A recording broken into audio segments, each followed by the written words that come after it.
Ce point de presse, c'est pour renouveler, rappeler encore une fois la grande marche que nous organisons le samedi et qui va se passer à la place de l'Obélisque jusqu'au rond-point de la RTS.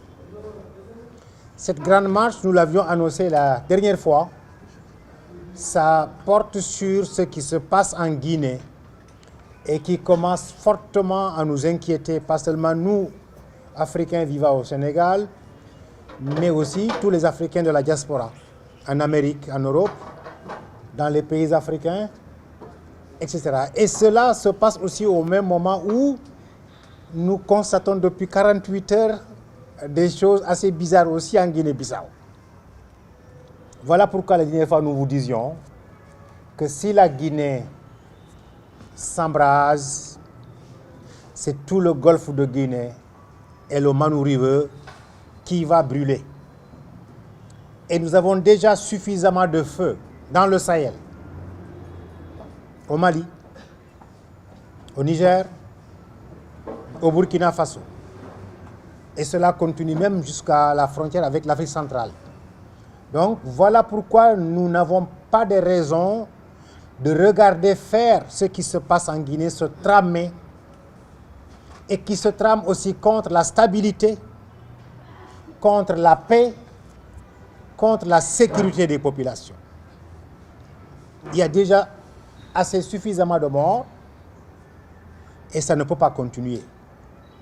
Ça ne peut pas continuer parce que si des élections et l'accès au pouvoir devaient être des moments de convergence de population pour faire des choix, ce n'était pas du tout normal que ces mêmes moments d'élection, que les mêmes outils de constitution soient utilisés pour créer de l'instabilité, rien que pour maintenir au pouvoir des hommes et des femmes. Et je crois que donc, si vous avez fait attention, toutes les crises des 20 dernières années en Afrique sont relatives à de la manipulation de constitution, ou à des élections frauduleuses, ou à des élections qu'on a tronquées. Mais bon sang, pourquoi donc à chaque fois qu'un pays africain doit aller à des élections, tout le monde a la peur au ventre? Pourquoi chaque fois que dans un pays africain, on fait des élections, on met un mandat en jeu, ce mandat refuse de finir? Voilà autant de questions qui nous font dire donc que nous allons marcher samedi pour que la paix soit en Guinée, en Afrique et même dans le monde, mais aussi pour que personne ne puisse se donner le pouvoir, même s'il voulait marcher sur nous tous, de tripatouiller une constitution pour s'éterniser au pouvoir.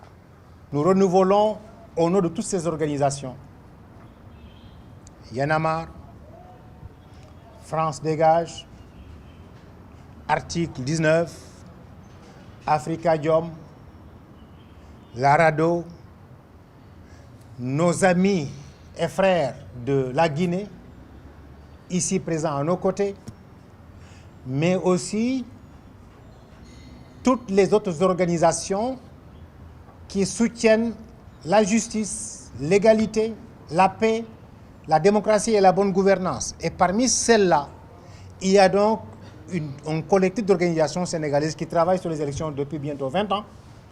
Et ils ont compris que tous les conflits, c'est les élections.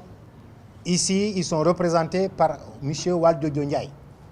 Donc, à tout ce collectif, à toutes ces organisations, nous disons merci. Et en leur nom, nous invitons tous les Africains vivant au Sénégal à se joindre à nous, à la marche du 2. Nous avons déposé les autorisations. Les enquêtes de police ont été faites. Donc, nous sommes en règle vis-à-vis de la loi pour avoir informé, déposé et être entendus par la police.